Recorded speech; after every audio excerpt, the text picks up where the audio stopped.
Hello Cancer, this is Inspire 2016 with your weekly tarot reading for the week commencing the 21st of July until the 28th of July 2025. The first card for you is representing, how do you feel about yourself? Your card is the Eight of Cups. It is time to ask yourself what you can do to bring a deeper satisfaction and joy to your life beyond the obvious pursuit of material satisfaction and/or physical enjoyment.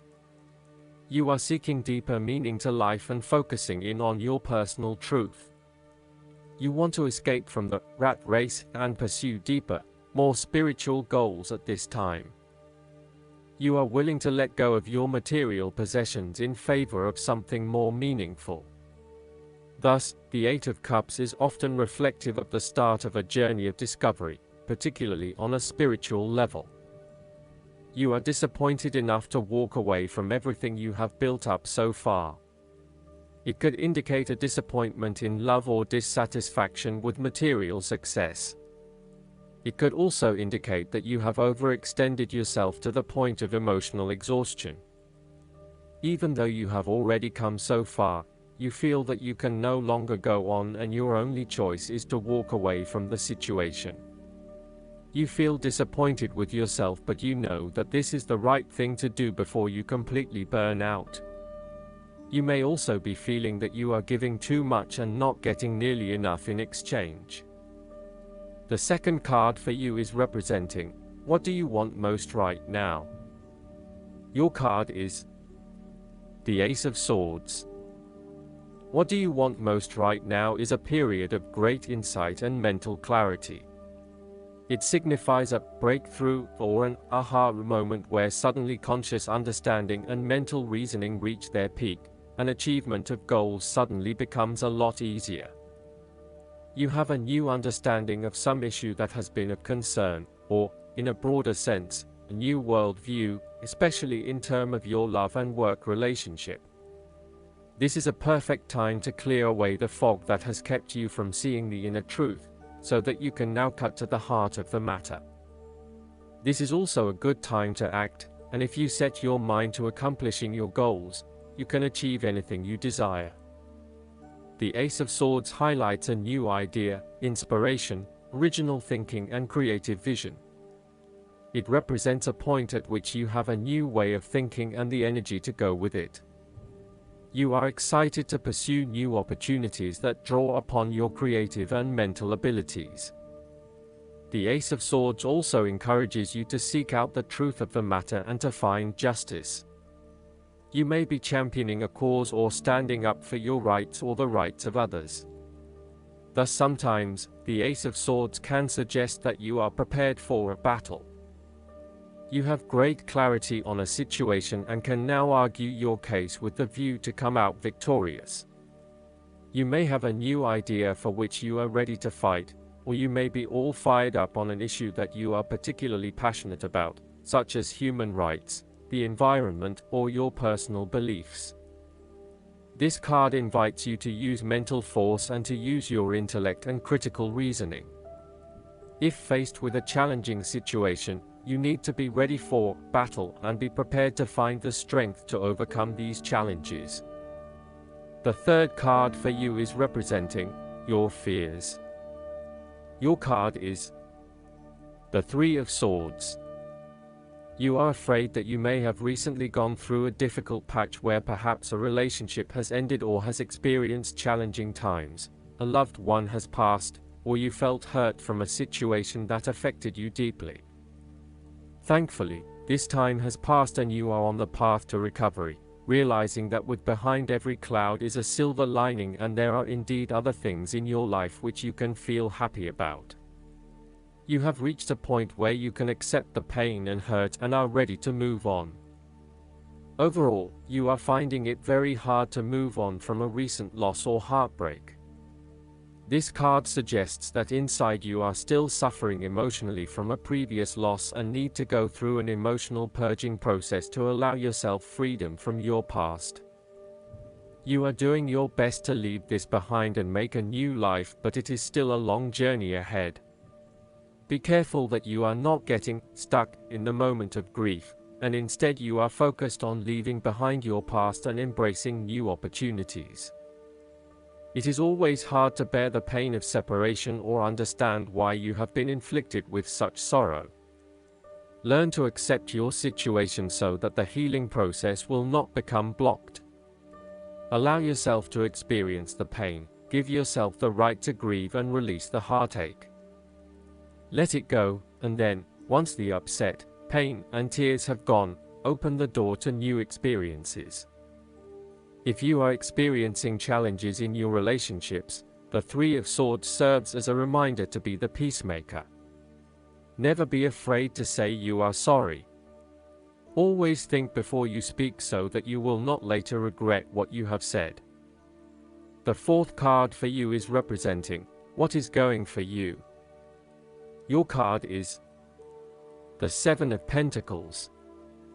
You do not want to keep putting your heart and soul into something if you are not getting the rewards for it, and no doubt, you have started to see that there are some areas in your life that are just become energy sappers but without the reward. If you have been working extra hard or putting in extra effort into something, it will finally pay off. Your effort will definitely be worth it and you will see the results and rewards for your labor. You may have been working on something quite challenging and important for the last few months, and this is likely to come to a culmination. You are likely to see financial or other tangible rewards for all of your hard work. You might have been laboring away at something important and you may be starting to feel concerned that you will never be rewarded for your efforts. Be patient and appreciate the progress you have made so far. If your hard work has not yet paid off as planned, remember that your expectations may be unreasonable. There are no guarantees. Be grateful, focus on the present and do what you can with what you have. The fifth card for you is representing what is going against you. Your card is the Ten of Pentacles.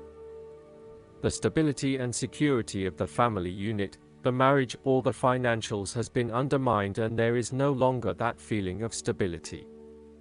In some cases, it can mean that a marriage has come to an end very recently and it is now going through a process of divestment. In other cases, it can mean that this is a temporary state of flux and there is still the possibility that it can get back on track. This card indicates financial loss, problems with investments, and lack of resources.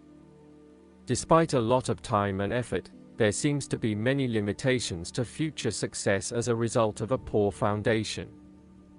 In some cases, this card represents the problems of money, such as fears about finances and quarrels over property, as finances become an impediment to the enjoyment of life. It could indicate that you are beset with financial burdens and responsibilities. In a relationship reading where the relationship is relatively new, the Ten of Pentacles suggests that while you are keen to progress this relationship further, you are still not 100% sure that it has potential for the long term and you may be questioning whether your partner is truly husband-wife material or not. You may be looking for a long-term relationship but you are unsure that your partner is going to be the one who will provide that long-term commitment. Similarly, if you are single, the Ten of Pentacles suggests that you are looking for a fun relationship at this stage, not anything more committed than that. You would prefer something that is just casual but still secure enough to know that you are a couple. The last card for you is representing the likely outcome that you may have. Your card is the Four of Pentacles. You are very conservative about money and are not inclined to gamble in financial matters. You were very protective of what you have accumulated over time, and slowly and steadily you increased your net worth through saving money and safe investments. You were self-sufficient both financially and emotionally, as you often equate money with emotional security. This card also indicates possessiveness, greed, and an overly cautious approach to life. You may be afraid to take risks, both financially and emotionally, for fear of losing everything that you have attained so far. As a result, you may be vaguely unhappy and unfulfilled. Deep down you are starting to realize that you have sold out for a conservative and overly safe approach to life. Last but not least, the guidance card for you is the gratitude list. You drew this card because the angels want to point you in the direction of gratitude. Perhaps you've slipped into a habit of worrying or complaining about finances. These negative energies only attract more problems. One of the fastest and most effective ways to shift into a higher vibration is to focus upon what you do have instead of what you think you don't have. Take a moment to make a gratitude list, naming everyone and everything for which you are grateful. You can write, speak, or think each entry. Ideally, make a gratitude list daily or more often. You'll soon realize how fortunate you are, and your positive thoughts will attract more for you to be grateful about. I hope that you enjoy everything, and if you like the reading, just please click subscribe and you will get instant notifications every time we publish a new video right to your YouTube. Thanks.